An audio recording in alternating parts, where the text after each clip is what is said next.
As I got another rhyme, another rhythm for y'all to listen. I'm never quitting on my mission. I'm gonna roll with what I'm giving. Got some ambition, this new edition, filling positions. Looking at the void in myself and feeling what's missing. Better watch the way you going, better go in the right direction. In the moment you stressing, but you gon' be counting blessings. And I know that for certain. Keep on working, open curtains, haters swerving, cause they ain't ready for your final version. Whoa. I'm never gonna give up, fall down, I just gotta get up, yeah. You're listening to the Tom Ficklin Show on WNHH LP 103.5 FM, and today's guest host is Jesse Turner.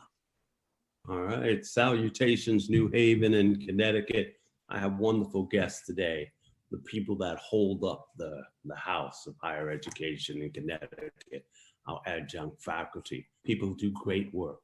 People do great work at lower pay, truly essential workers. And I want to start introducing them. And first, I like each of them. I'll call them along and I'll say, just tell us a little bit about who you are and what you do as an adjunct for us. And I'll start with Kevin Keene from Central. Go ahead, Mr. Keene. Hey, Jesse, how are you? I'm doing fine. All right. So Kevin Keene, and I teach psychological science at Central Connecticut State University. I've been there for 15 years this year. 15 years. And what do you teach, Kevin? All different kinds of psychological science classes, everywhere from introductory psych to history and systems. So I actively have 7 or 8 preps done at this point. 7 to 8 preps. Wow. And so let's go on, Shelley. Tell us a little bit about yourself. And you might want to tell us about that background behind you. Hi, good morning, everybody. Good morning, Jesse. Thank you for having me. Yes, I'm Shelley Steer-McCarthy. I teach English and Inquiry at Southern Connecticut State University. And I've also been working as a subcommittee co-chair for the university's accreditation. Behind me on the screen, on the background behind me, is a graphic we made to show what it will look like if the BOR eliminates adjuncts in our CSCU system. We have about 70% of our, close to 70% of total faculty in the system are adjuncts. So if we get rid of adjuncts, we're left with just those green figures, about 30%. And we certainly couldn't support the system. Right. It would collapse. It would collapse there. Yes. All right. And now we're going to go down to Jennifer. Ms. Garcia, can you help us out? Tell us who you are and what you do. Hi, Jesse. Thanks for having me. My name is Jen Garcia. I'm a part-time faculty member in the English department at Southern Connecticut State University. And I teach fundamentals of academic writing and argumentative writing to primarily first semester and second semester freshmen. Wow. And that's a story not often told. Adjuncts often teach the toughest classes. You know, it's been a way. I was an adjunct professor for 8 years in my life, and I remember that. And waiting on to hope that the classes they told me would make because I depended on that income. All right, Lori, tell us a little bit about yourself. Okay, I'm a retired full professor from Western Connecticut State University. I came back to work. I retired in the middle of at the end of 2017. Came back to work because suddenly had an emergency expense. But I also realized how much I really love teaching. And so I've been adjuncting for the past couple of years, and I seem to be a bit of a spokesperson for that. I adjuncted before I got a full-time job for many years. Then I taught full-time, and I was also a department chair. So I've sat in a lot of seats, and I understand a little bit about the bureaucracy, and I realize how important adjunct faculty are to the whole system. Yeah, thank you. And you know, we're calling this show Pandemic Pylon because there are some proposed cuts coming down from the state, and they are targeting adjunct faculty. They are targeting graduate assistants and university assistants, which I can't even see how the university would survive without those people. Why would we target the people who we pay the least amount of money to who do a great service in holding things up. Holding the whole system up. So one of those things I'd like you to talk about. I know that when I was an adjunct professor, I taught in Arizona in Pima Community County. Pima Community College system. It's a system of about 50,000 students, and it's spread throughout a large county in Arizona's massive rural county. And I taught on 3 different campuses, and didn't make enough money to buy healthcare. I was married. We had a daughter. Our daughter just struggled all the time. I remember, to be honest with you, we at times we had food stamps. We often visited the food pantry. And I was also a doctoral student at the time, trying to complete my studies and just trying to survive, pay the rent and get by. But before we talk about that part of it, I'd like to, you do great work.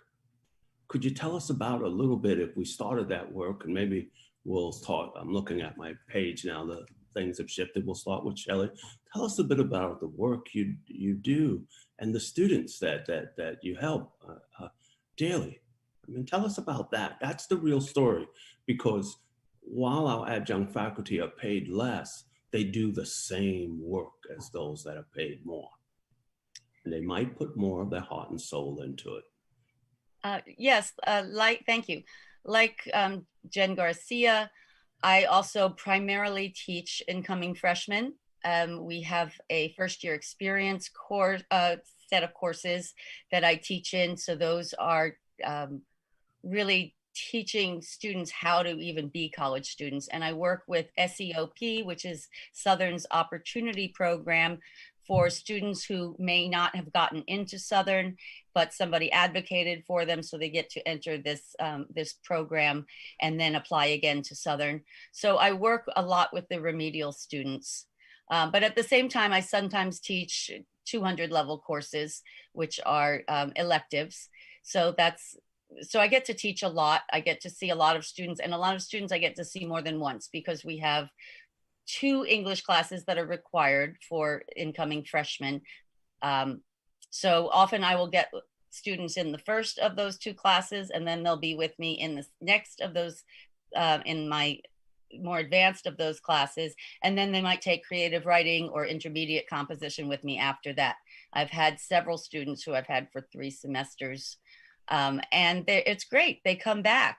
I also have students who come see me. I'm an academic advisor for incoming freshmen, and many of them will come see me throughout their 4 years. And so that's really one of the reasons that I think adjuncts are so important in the state university system, because we have a little bit extra time. If you're teaching 4 classes and doing your campus service work and doing your research and creative activity, and not that adjuncts don't do that, we do. But if you're teaching 4 classes at the same time, to have the time, just the number of hours in the day to spend with students throughout their 4 years of education, not just when they're in your class, it's challenging. It's challenging for adjuncts to do that, but it's a little bit easier for us. We have a little bit more flexibility in how we use our time on the university. But that said, I also do a lot of work outside of the classroom. I'm running reading series for adjuncts. I'm bringing students to present in many different venues. I take them all over the system. Whenever there's a chance for students to present, I bring them. And I had said that I was also working for the past 2 years on our accreditation. Without the accreditation, there is no university. So, and I was handling, my subcommittee handled the section on students, because they knew when they appointed us for this committee that adjuncts really, really know the students. And it goes to point out that you mentioned that our adjuncts aren't just here for a semester or 2, they're here for years, and they often see our students from admission to graduation over there. And hey, I was one of those students many, many years ago. I don't want to say how old I am, but we might go back 5 or more decades. And I was one of those students who was in the economic opportunity program in New Jersey, and yes, I have had wonderful full-time faculty professors, but lots and lots of wonderful adjunct faculty professors who took the time to get to know me really well. I truly appreciate them. Jen, can you tell us a little more about what you're doing and your work with students? Sure. So like Shelley, most of my students are incoming freshmen, primarily from the greater New Haven area.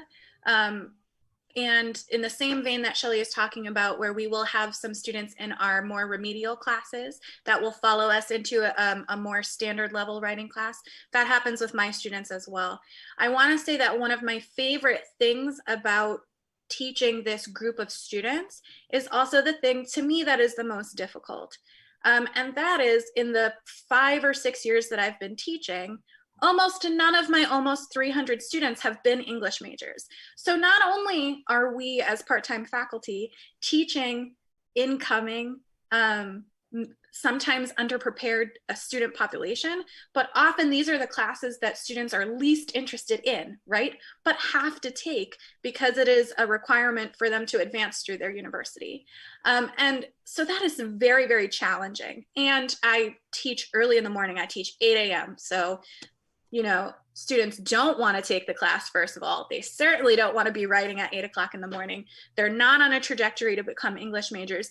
And yet, right, with the energy and love that we put in there, we train these students with critical thinking and their ability to write. And we get to transform these students that need the most amount of help to shape their academic writing so early in their educational careers, who hate reading and writing. And Shelley, I'm sure you know exactly what I'm talking about, so that they are prepared in whatever section that they're taking, whether it's more English classes, psychology, sciences, whatever it is. We shape students who would really rather not be there and who are disinclined, right, to love reading and writing the way that we do as part-time faculty, and the way that we invest so much energy in this group of students who are like, I'm here because I need to pass. It is, for me, the most difficult thing about teaching, but honestly, the most rewarding to get to the end of the semester and regroup with them, right? And say, like, at the beginning of the semester, I know you didn't want to be here. What did you learn? What's your takeaway? And it's overwhelmingly positive. And to me, I think that's very rewarding. And it's something that is largely, I feel like, not spoken about when we talk about the work that we do as adjuncts, because it's not just the work of teaching, but it's the work of engagement, right? It's the work of just shaping their desire to be in their class, their desire to bring the tools from a discipline that they don't care about, right? Or that they would be disinclined to take on their own into all of their other classes for the next 3 years. And that, I think, is what adjuncts do. So before we go to Lori, let me just let the public know, part-timers are paid less than full-time faculty members. Part-timers don't get sick leave and vacation and health insurance. I'll talk to Kevin about that later because he knows a lot about that. Part-timers don't really get, like, I have a beautiful office. Maybe they're lucky if they get a cubby, and if it's open and they get access to it. They're not given access to often to telephones and computers and printers and supplies. Part-timers don't have access to a lot of the institutional funding for research and things, or it's very limited over there, or travel time. They're given a very small amount of money to travel and present at things, but and also they spend a lot of time, you spend a lot of time preparing for classes that can be canceled at the very last moment.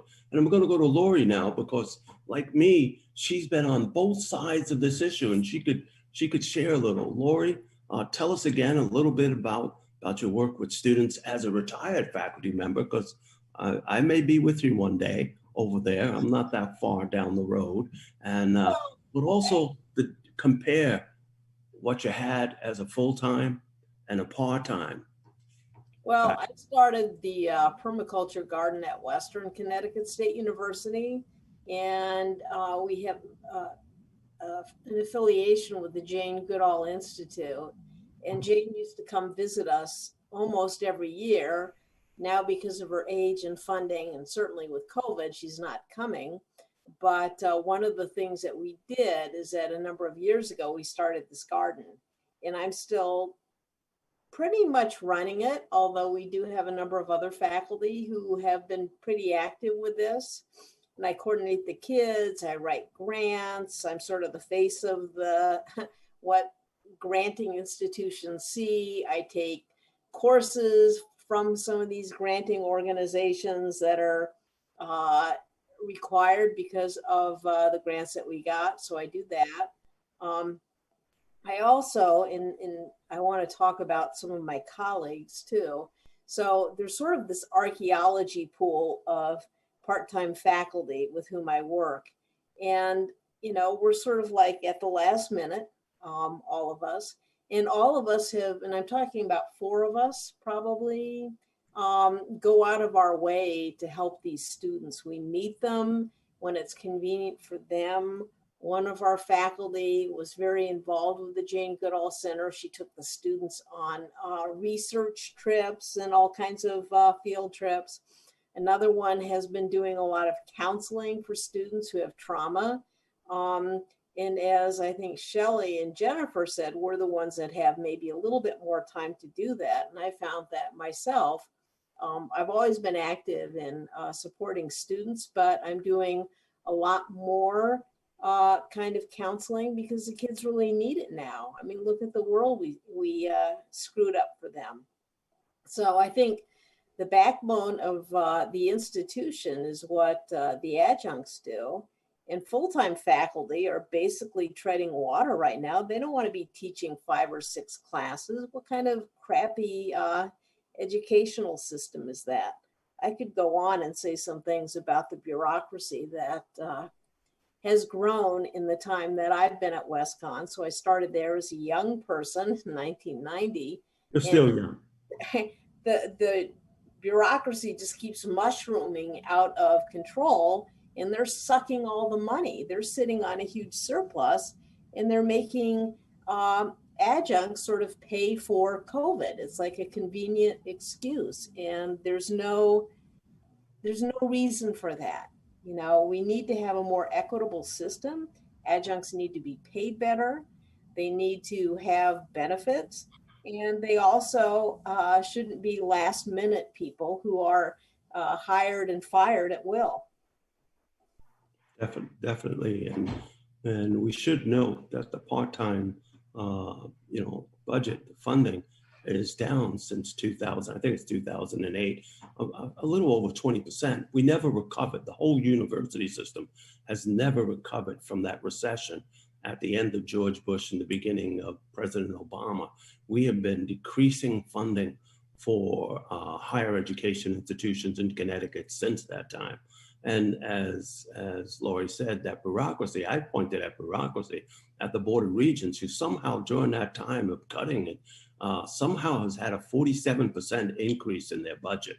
So that's kind of interesting too. And Kevin, since Kevin and I both serve as chapter union members and reps. I'm the secretary of the Central Connecticut State University, AAUP, and Kevin, I think, is our rep at large, and he always, he constantly reminds us of the struggles and the hard work that our adjuncts do. But Kevin, I think the public needs to know, hey, how much sick time do you get?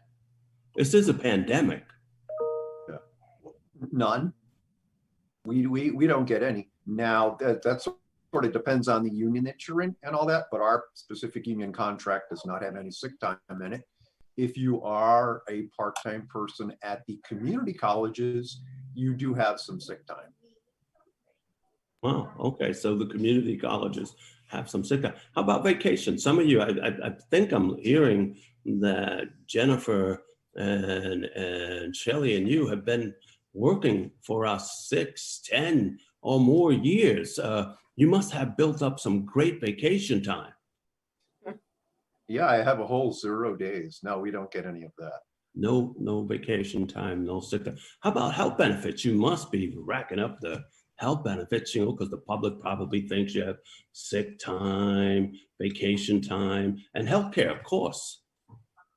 Is that right? So they've made that very difficult to get, Jesse. And so one of the interesting things is, if you teach part-time just at one of these CSCU institutions, you cannot get health insurance.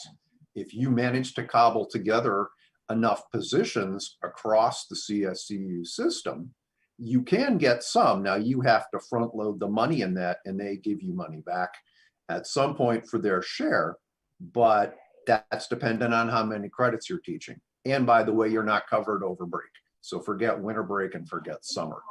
And so some people have a little bit of health insurance and it's better than nothing, but most of us don't have any at all in the middle of a pandemic. In the middle of a pandemic. And what do we have in the middle of a pandemic? We have a board of regents coming. 70% of our faculty members who do a great deal of the work to hold the institutions up and to help our students and our most needy students, particularly our incoming students who I would imagine, I'm not saying I teach the graduate classes, so I have a class of 12, I even have a class of 5, and my biggest class is 16. I wonder what those freshman English composition classes are like. I wonder, you know, what are the sizes of your classes? Do you have any classes where you have 5 students? Anybody could take them. Our classes are 14 students for the most remedial, but the average composition class is 20 students, right, Jen? And then when we teach a 200 level class at Southern, that's 22 students, sometimes more. They are increasing class sizes now, as well as the suggestion to eliminate adjuncts. They have decided that we ought to increase class sizes. No, I think, Lori, do you remember what, now I'm old enough to remember, I went to a state university and what tuition was when I went. Lori, do you remember what the tuition was when you first started at Weston? Okay. About roughly. No, I don't even have a ballpark figure. No, well, I can give it to you, you know, in 1974 all throughout my undergraduate years, which was into 1981, it was $500 a semester, fees and tuition. That's what it cost. No one needed a student loan.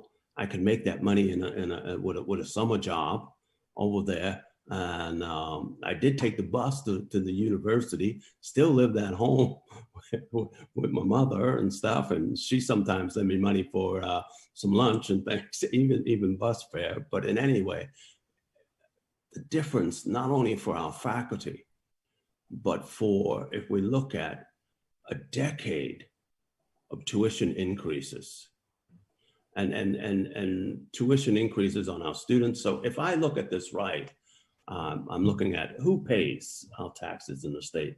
Well, your adjunct faculty members. You pay sales tax, you pay income tax, you pay car tax, you pay loads of taxes, and so do our students. A lot of our students are working to do that.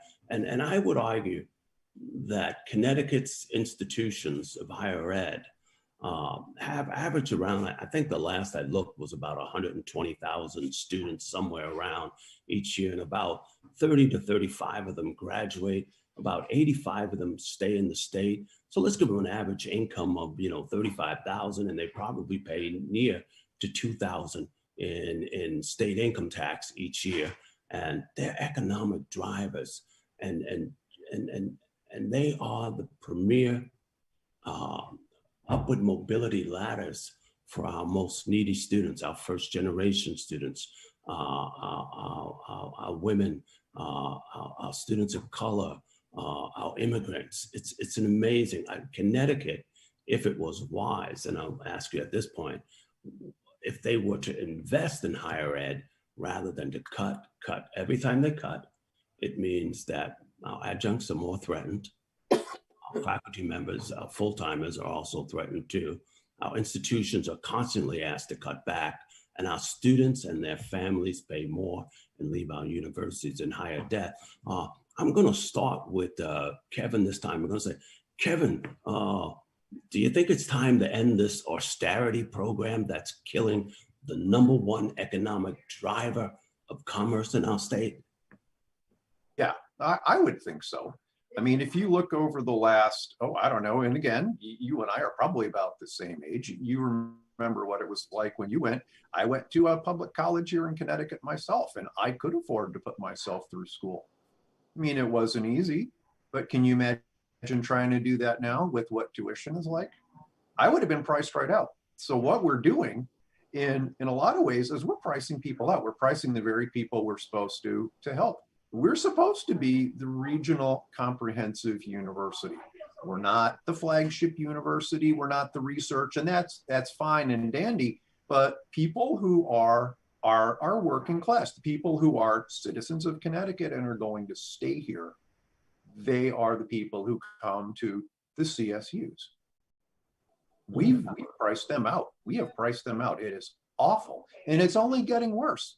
And then the funny thing is, the cruelest part about this is the adjuncts have taken quite a nice little pay cut and benefits cut. We don't make all that much. Where does that money disappear to? It certainly doesn't seem to be going to the educational mission. You know, it's really hard for us to open minds and open doors for the citizens of Connecticut when we're worried about covering our bills every month. And it's hard for students to come and do anything if they don't know how to cover their bills. When you cut faculty, whether it's full-time or part-time, those are classes that disappear. And some of those, you know, other faculty can make up, and some of them they can't. And those classes disappear. People take longer to get done. Some people may get discouraged and leave entirely. That's awful. So more debt, more dropouts, people taking longer. Maybe some people won't even consider coming back to school if this is what it's going to be like. And then put on top of this, what a difficult time our students are having during this pandemic. I mean, we all like to complain about teaching online and what a problem that is. It's even worse for them. And can you imagine having to go through that nonsense and then having to wait longer to get classes? So they're really stressed out. They're really stretched to their limit. They don't see their fees going down, and they don't see anything getting any better for them. I don't see how you keep a state university system going like this. It is just not sustainable. So, Lori, let me ask you, what message continuous cutbacks to a university system sends to someone like Jane Goodall? I mean, we are talking about why bother? Famous figures in the world here. What does that say to her when if she finds this stuff out? Don't tell her. We like her. She's always been very, very keen about keeping not just her legacy going, but the programs that she represented, because she's all about environmental work and linking us to the surrounding community. So at one point, there were a lot of Roots and Shoots programs that she helped to initiate in the elementary, junior high, and high schools that were linked to WestCon. We haven't been able to, sort of keep all of that going. We've kept some of those links, and Lori does a lot of that as well. So, we need to get more people involved. And I get really frustrated. I've been here long enough that I saw the BOR come in, do consolidation under Ojakian and previous presidents, and suck up more money, as I said before, and decide that WestCon and the state schools were really not research institutions. Well, they are. All faculty are doing research. Part-timers are doing research as well and presenting papers. Everyone needs to be professional for their own careers, right? That's their credentials. And then we went through some other consolidations, and we're like lumping all the community colleges together. And amidst all of this consolidation, no one's been able to figure out exactly how much money has been saved. Well, it hasn't. Meanwhile, they keep adding more slots at the central office. It's like this neoliberal agenda of finding money somewhere and going for it and just penalizing the people who do all the work. Businesses have been doing, it's a business model. Hospitals have been doing this. This is really unfair to the people that do all the work who are at the bottom of the triangle. You know, let faculty and students and staff decide the outcomes of higher education, right? And this is, you know, this is not the model we're working under. And I think if we gave greater autonomy to the schools and took away the central office, you'd see a much better educational system for all of us. Faculty wouldn't be overburdened with too many students and too many classes. You'd have adjuncts who were treated a lot more fairly. And I think the student experience would be a lot better too. And we don't want the public to know that that the BOR's consultant fees that they paid out over the years far exceeded any budget cut that they're talking about now. Just if we didn't pay consultant fees to advise them on plans that never really come about in the first place, and of course, if we cut that $47 million budget, we'd all have a surplus over there. But Jennifer, you're one of our younger members on this panel. Don't want to say that I'm not young anymore, but Jennifer, what does the message working for?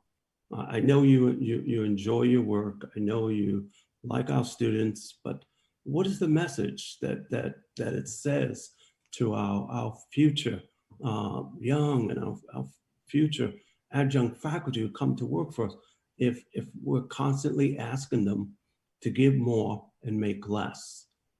Does that motivate you? I think we're getting a message that says, first of all, the system doesn't care about our students. And second of all, the system doesn't care about us. We're totally expendable. And to be a young professional, to work in a system where everything, right, is sort of proving that I'm not desirable, I don't care. I mean, nobody cares about me, that I'm totally expendable.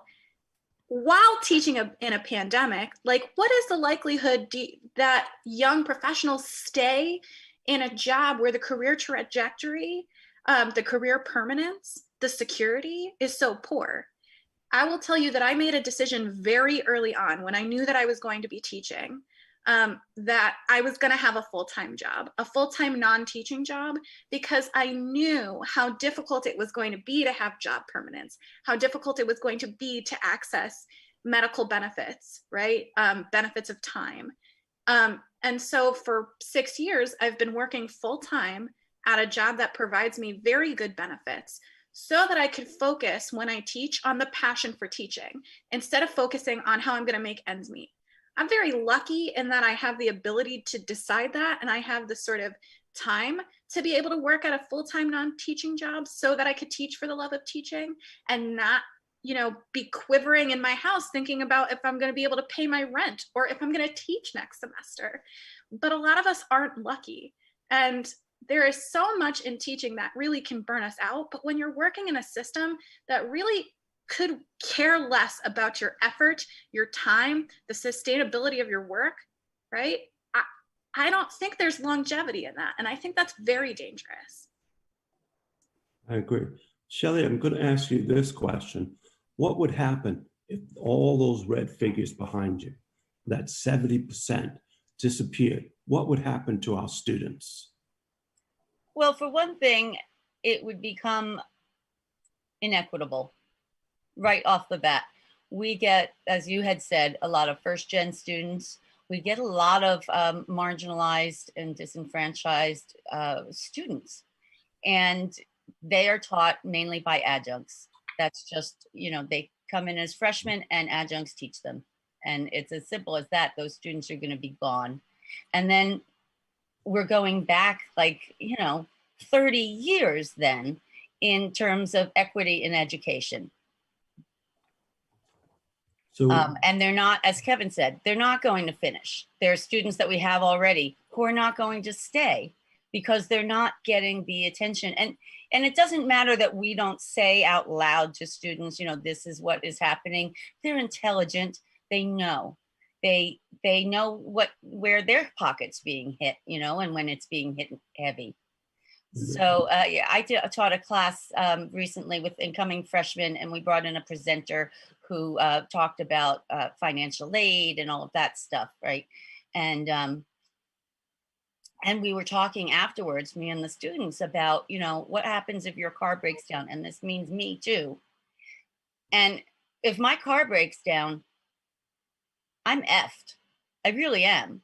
I have $60 that I could spend on my car, you know, and this is the same for a lot of the students. And one of the great things I think about, I don't want to say that I want to make less money. I don't want this to be misunderstood, but because of the situation that we are in, we are able to relate to students in the state university system a little bit better. We know where they're coming from financially. We know what some of their struggles are with working an outside job in addition to going to school, that sort of thing. Wow. And Kevin, I wanted to ask you, I went to a research presentation you did a number of years ago up in, I think it was New Hampshire, it could have been Maine. And it was really, there are these myths about who our adjunct faculty members are. And you addressed that, and you and a colleague, when people ask, do our adjuncts do research?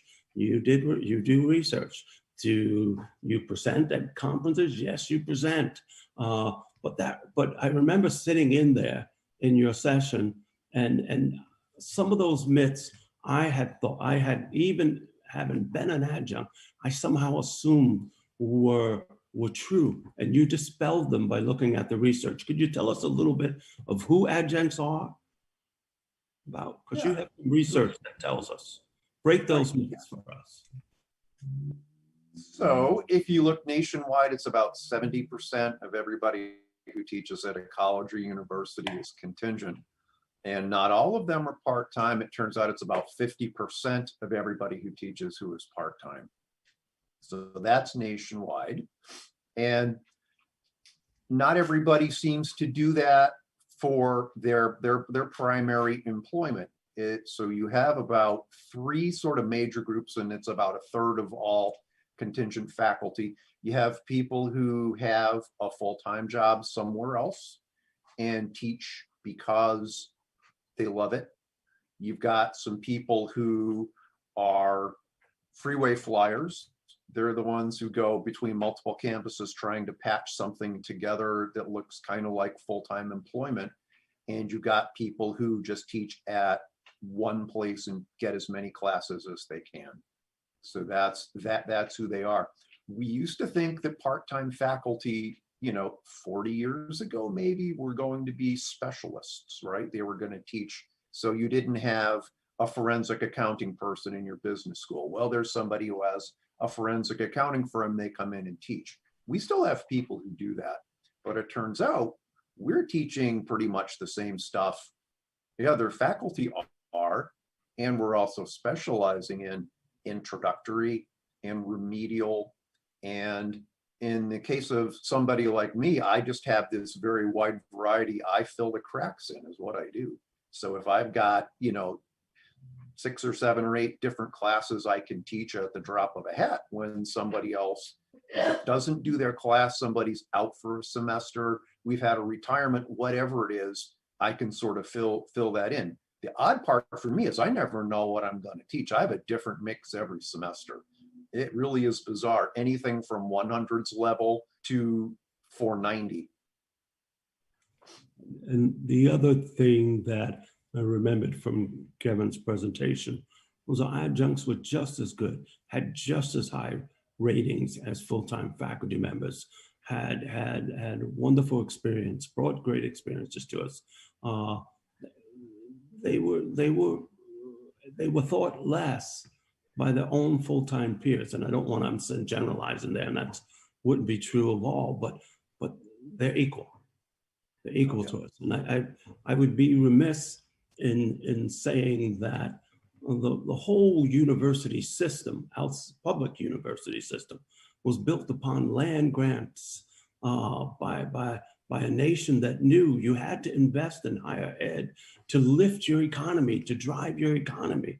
And Central Connecticut State University had this little funding. There's a little piece of paper hanging in School of Ed that shows the contribution of local businessmen to get a charter to open up the first teachers college in Connecticut.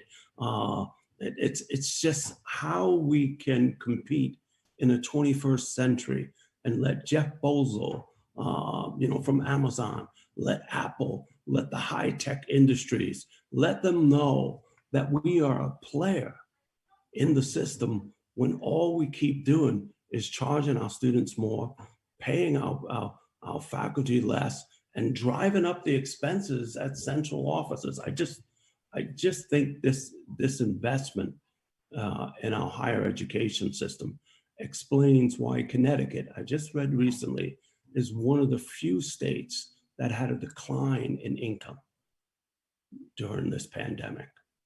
And we're no longer a state of where people are moving to either. I can look at my own daughter who graduated from UConn and works at the UN and lives in Queens. She never even considered looking for work here. And about 80% of our students stay in Connecticut, and at the current rate, we are leaving them with $35,000 in student loans in their hands. And that's money not in the economy over there. And yes, they're going to pay taxes, and 80% of them are staying here, are staying in Connecticut. And we should do more to help those that stay in Connecticut, not only our students, our adjuncts, our universities shouldn't have to have a bake sale. I mean, if I remember right, Governor Malloy gave away $500 million to profitable companies, including General Electric, who wound up leaving the state because they said our taxes were too high. And so they went to Massachusetts, where I guess the taxes were too high. No, but I want to leave, if you have one last, like a message of hope for us. And I'm going to start with Shelley over there. Give us a message of hope, because I'm playing us down and bringing us down today. And I know the fight is hard, but there's a message of hope, because I'm looking at 4 talented, bright, committed faces who I believe exude hope. So Shelley, you're up for the hope message.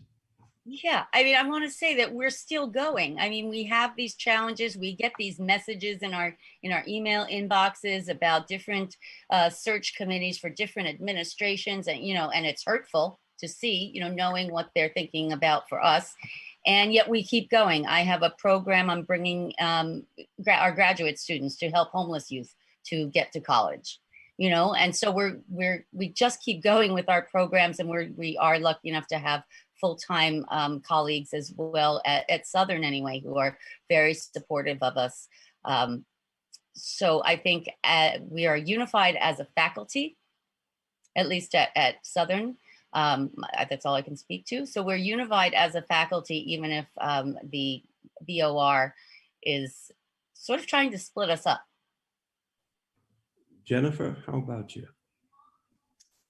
Thanks. I agree with Shelley. We are unified. We can fight this, right? I think that this idea that the Board of Regents is putting out there about scarcity is an invention. It's an invention in this time where colleges are a for-profit situation instead of a for education situation, but we can fight it. And the thing that makes me the most hopeful is, in all of this, we have students who are pursuing their academic career. They are invested in their own future. I just had a student, one of my former students, get accepted to our School of Education at Southern. And if that isn't the biggest tie around here, right, that we have students who are fighting for their chance to succeed academically, that we have adjuncts that are fighting for their chance to succeed, and that circle continues with students who want to teach the next generation, I don't know what else you could say about the fight, because for me, that's the full picture. That is the brightest point of hope. I love it. Lori, can you give us the long-term perspective from full-time faculty member to part-time? What still is the message of hope?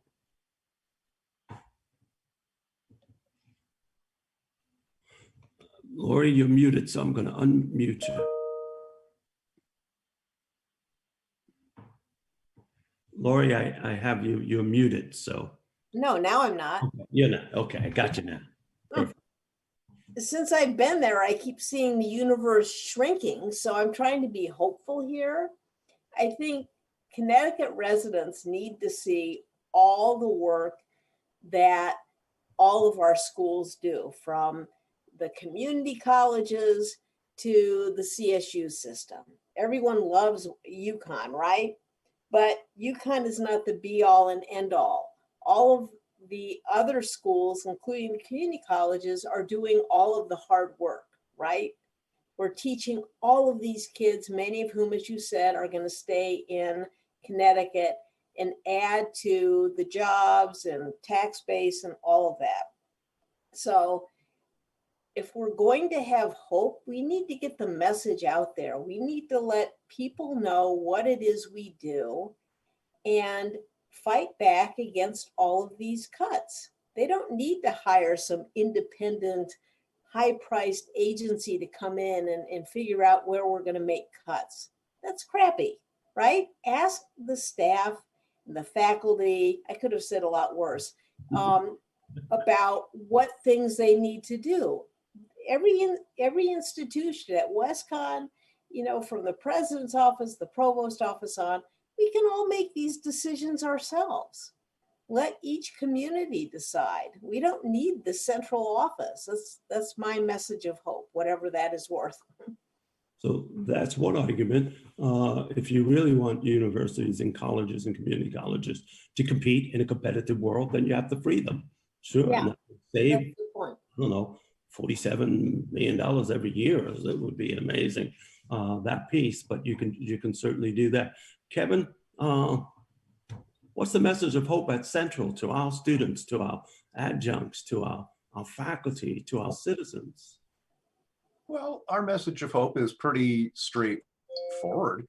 40 years ago, even 30 years ago, people could afford to come here. It's just a matter of funding. It's just a matter of priorities. We were able to swing this once. We can do it again. It is just a matter of priorities. That is all it is. And, you know, we used to be affordable. We can be affordable again. And this is not difficult. So it's state funding. It's people wanting to put the resources into this. It's treating public higher education as an investment and not as a cost. And if we keep treating it as a cost, we get more austerity. If we treat it as an investment, we get the resources put into it because we know we get that investment back. And we definitely were at a time where our policymakers and our legislators, they got to find the courage to make the right choices when planning around revenues and budgets. They have to get the guts. They have to think about the future generations. They have to think about every dollar. They help lower tuition. We'll bring them in $10 tomorrow in tax revenues. When that 80% of our Connecticut graduates graduate from college, they're paying their sales tax, their car taxes, their income taxes, their federal taxes. They wind up owning homes. They're more likely to own homes. They have less mental health issues. They're seldom incarcerated. It is amazing the contributions that they will give back to the state. And it's time. It really is time. I'm almost reminiscent of when Sanders was running and saying a college education should be free. It's the new high school. I remember him saying that when he was running, and I thought, yeah, why do we have high schools? Because they are investments in our nation. No one goes to our K-12 school and say, by the way, you haven't made any money. You know, how much are you charging those kindergarteners to come to school? We don't do that because we understand that. So it is definitely. So my hope, and I'm going to say my hope, is in this union that we start forming, a union that I know that after 22 years at Central Connecticut State University has finally woken up that our adjuncts are worthy and valuable members of our union. I don't need to say the things I used to hear when I first arrived here about you. And over those 20 years, I've found you to be some of the most valuable, significant contributors to our university. And I can't imagine, I just can't imagine how we could survive without you. I just couldn't see that. So we've kind of gotten, my hope is that, almost like Jennifer said, I think she said, we could do this, you know, and I like that. We can do this, and we can do it together. We can reach out to our parents and our students and let them know you don't have to keep paying more so you can give more later on. How about pay a little less so you can give more later, you know, and we can talk to each other. Our adjuncts, our union has to fight harder for us. I'm the first to say that over there. I'm the Moral Mondays Connecticut Education Ambassador. And Bishop Selders, who's the head of the organization, always says, people can't be working this hard and not afford a home, not afford a car with $61 in case it breaks down, as Shelley said, who can't afford to put food on their table and raise a family. It's not like you're not working hard. And I think Connecticut has to know that. So my message of hope is, let's get solid, let's fight this battle, and let's let those legislators know, who many of them we helped and supported, and we knocked on doors to get them elected, that, hey, you need to come through to us. And I get my other message of hope is that, hey, aren't we gonna have a new president in the BOR soon? I think that's gonna be announced. I'm hoping we'll have a change of direction. I don't know, I shouldn't have said that, right? No, Kevin's smiling, Lori's smiling over there, but new leadership could mean new things. And I'm thinking about one last piece over there. If you thought about, let's think about it away. What could our union do? We are members of CSU AAUP. We are a powerful little union who shows up at all the demonstrations in Hartford. Heck, Stephen Monroe, Zach from Southern, and I have been arrested in Moral Mondays rallies for the marches for the Poor People's Campaign. We're always showing up. So let's begin, and I'm going to begin with Shelley. I'm going to ask, what could the union do to be a stronger voice for all our faculty members? Well, I actually would like to just speak to what they're already doing. I mean, they're doing a great job. So we are in fact holding a rally that Kevin can speak to a little more than me this Thursday in Hartford. The union at Southern is developing. We're going to do an email blast thing, so people can come virtually and we can guide them and give them text to send out in emails to the BOR and to leadership and to other faculty. And faculty show up. And I just wanted to say that faculty show up in Hartford. We talk to legislators, we send letters to legislators, and this is another reason why we're so important, because we're always there. We're always fighting for the students. Right, and Jennifer, what can your union do to help you? Yeah, I would say coordinate, talk to each other, because the union is a body, but we, the adjuncts, the full-timers, we are the union. And so we need to work together with our representatives, but it's got to come from us. All right, okay, love it. And Lori, what do you think we could do? You've been part of this union like me for a number of years. Yeah, I see some changes, and I like the fact that we're doing this radio show and that people are trying to organize part-timers. It behooves everyone to stand up for part-timers. Why? Because it helps the full-timers too. If you have better part-timers who are better informed, get higher salaries, aren't in danger of leaving, then you have a more quality educational system. This is a whole system.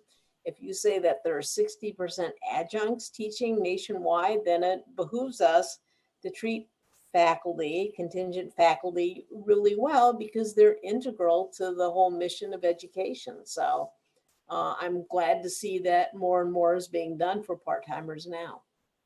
Right. And Kevin, did Shelley mention there was some kind of action going on Thursday? I live right by Hartford. I could be over there in 5 minutes. I'm like right down the road.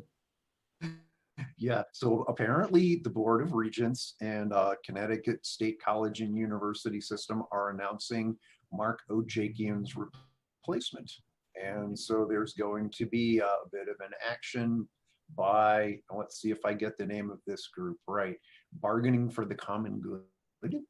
Is that not who they are? And we are part of that coalition, and a whole bunch of people are going to show up and apparently make some noise and wear our spiffy union shirts and be properly social distanced and all that sort of thing. Yeah, we wear our mask and we wear our red shirts when we show up, and we kind of make a lot of noise, or at least hold up signs and stuff and make our voices heard. I do think that higher education has been a jingle puzzle, and our legislators and our Board of Regents have been pulling out those pieces.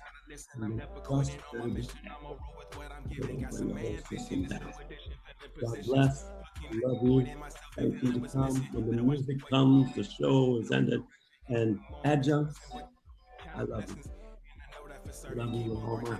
Curtains haters swerving because they ain't ready for your final version. I'm never gonna give up, fall down. I just gotta This is Harry Drove, and you're listening to WNHHLP 103.5 FM New Haven. I'm never gonna give up, fall down. I just gotta get up,